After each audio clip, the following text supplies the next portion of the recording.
Hey, it's Ben. I've got this no drill curtain holder room divider. Company sent this to me to make this video. This particular model did not come with a curtain, so that's my own curtain. But I'm going to show you how this gets put up and tell you what I think. So let's get everything out.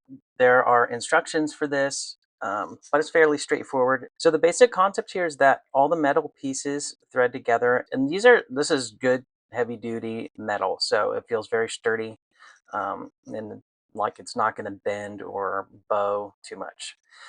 Each of the side supports has a plastic end piece with a rubber cover that will be pressed against the floor and the ceiling. So you do have good protection from scuffing. Just careful because these do pop out.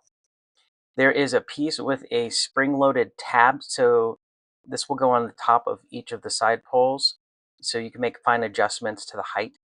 This piece also is spring-loaded inside, like just like a tension rod. So this is how it will snug itself into position without the need for screws or anything like that.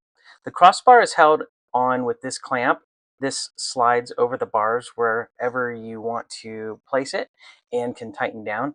So you'll just want to make sure both poles have these at the exact same measure for the top from the top, so your crossbar is level. The crossbar does have plastic ends for a nice finish as well.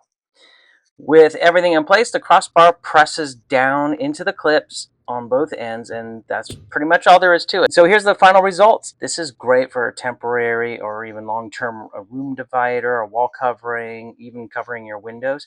And then you can just take it down anytime. It's not screwed into the wall. You don't have to drill any holes. It's also versatile, so you can get multiple sets and sort of combine them together. I hope this helps. Thanks for watching.